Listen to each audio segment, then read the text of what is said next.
Indie games, as they're kind of conceived today, are like, small team games where you kind of pace at your own rules, and I mean, who doesn't love that? This is why I got into the game industry. I was making games when I was a teenager and selling them at the computer store, and there's nobody telling me what to do, and I could make whatever I wanted, and I would make my own vision, and with my friends we kind of get together and animate things, put them on screen, and it's like I wasn't trying to win over a giant audience. But as it happens, like when you have a giant audience and you're doing these things, you do find a voice that appeals to people. What's great about the indie scene is that they don't really stick to the rules of game design, right? For instance, with Kinect, lots of people make games with Kinect that do not require the controller, right? And we were not that experienced with Kinect, but we wanted to try something completely new. So we said, okay, we're gonna make a game that requires a Kinect and a controller.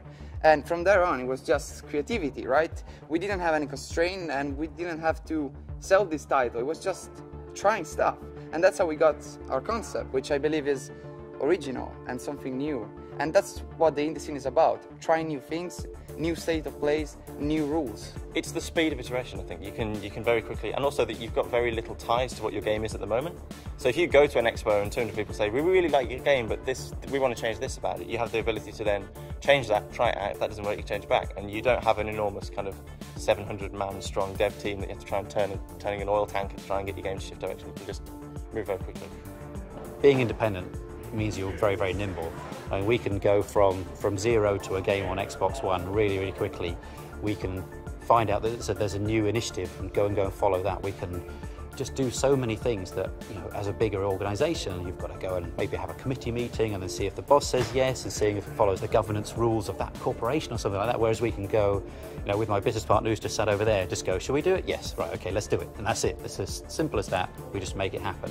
I think, from sort of medium to small scale indies, we all have that flexibility. The thing about the indie game scene is that it really feels like a community. Where we're from, in Toronto, the indie game scene is amazing. It's like this really tightly knit community where we're all friends, we're not competing, and we're all sharing ideas and we're working together. And in some sense, that's where some of the best ideas come from, the fact that you get to work with lots of talented, amazing people. So I think being part of this community is, a really big blessing. And the fact that now we have the ability to get, our small, cool little ideas up on the big screen.